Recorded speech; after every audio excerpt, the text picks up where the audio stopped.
पहला पाठ समूएल का पहला ग्रंथ 3 वचन 1 से 10 वचन 19 से 20। युवक समूएल एली के निरीक्षण में प्रभु की सेवा करता था।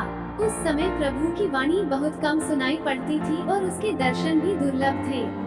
किसी दिन ऐसा हुआ कि एली अपने कमरे में लेटा हुआ था। उसकी आंखें इतनी कमजोर हो गई थी कि वह देख नहीं सकता था।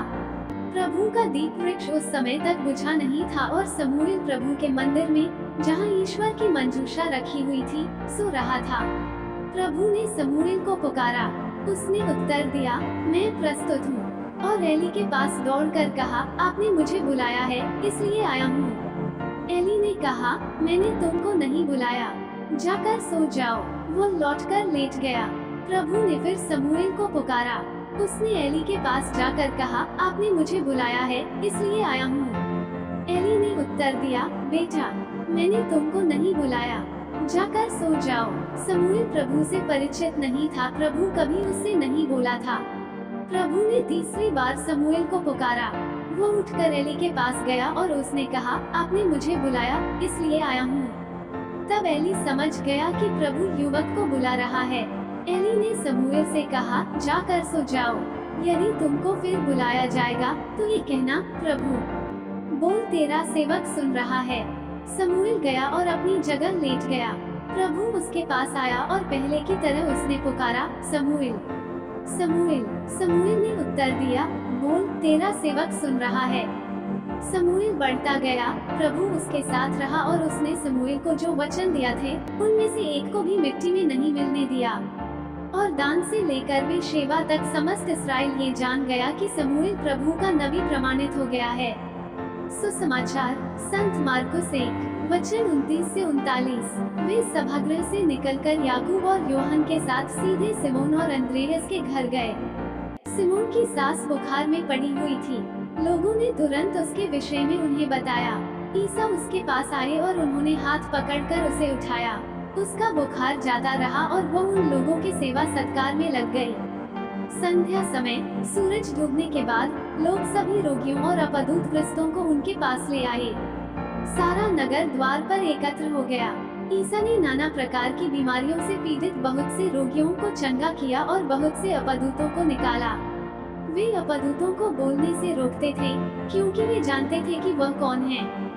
दूसरे दिन ईसा बहुत सवेरे उठकर घर से निकले और किसी एकांत स्थान जाकर प्रार्थना करते रहे। सिमोन और उसके साथी उनकी खोज में निकले और उन्हें पाते ही यह बोले, सब लोग आपको खोज रहे हैं। ईसा ने उन्हें उत्तर दिया, हम आसपास के कस्बों में चलें। मुझे वहाँ भी उपदेश देना है, इसलिए तो आया हूँ। और वे उनके सभागृहों में उपदेश देते और अपदूतों को निकलाते हुए सारी गलीलिया में घूमते रहते थे। मनन चिंतन। आज हम यीशु को करुणा और सेवा से भरे एक दिन में व्यस्त देखते हैं। सभागृह से निकलने के बाद यीशु सिमोन पेत्रुस के घर जाते हैं, जहां वे सिमोन की सास को बुखार से पीड़ित पाते हैं। करुणा से प्रेरित होकर यीशु उसका हाथ पकड़ते हैं, उसे उठाते हैं और उसका बुखार उतर जाता है। उपचार का ये सरल लेकिन शक्तिशाली कार्य जरूरतमंद लोगों के लिए यीशु की कोमल देखभाल को दर्शाता है। जैसे ही शाम होती है, चारों ओर से लोग अपने बीमारों और पीड़ित लोगों को यीशु के पास लाते हैं। पूरा शहर दरवाजे पर इकट्ठा होता है और यीशु विभिन्न बीमारियों से पीड़ित कई लोगों को ठीक करते हैं और अपदूतों को बाहर निकालते हैं। उनके कार्य की विशेषता दूसरों की भलाई के लिए निस्वार्थ समर्पण है। अगली सुबह प्रार्थना की एक रात के बाद यीशु ने सुसमाचार का प्रचार करने के लिए अन्य शहरों में जाने का फैसला किया। शिष्य उन्हें खोजते हैं और जब वे उसे पा लेते हैं तो वे व्यक्त करते हैं कि हर कोई उसे ढूंढ रहा है। यीशु ने उद्देश्य की स्पष्ट समझ के साथ उत्तर दिया, हम आसपास के कस्बों में चलें। मुझे वहाँ भी उपदेश देना है, इसीलिए तो आया हूँ। हम बीमारों और पीड़ितों के प्रति यीशु की गहरी करुणा देखते हैं। उन्होंने किसी का भी अस्वीकार नहीं किया, बल्कि सबों को चंगा किया। ये हमें अपने जीवन पर चिंतन करने की चुनौती देता है। हम अपने आसपास जरूरतमंद लोगों के प्रति दया और देखभाल कैसे बढ़ा सकते हैं। यीशु हमें प्रार्थना और ईश्वर का मार्गदर्शन प्राप्त करने का महत्व बताते हैं। जैसे जैसे हम अपने दिन आगे बढ़ाते हैं, आइए यीशु की करुणा, प्रार्थना और मिशन के उदाहरण से प्रेरित हों।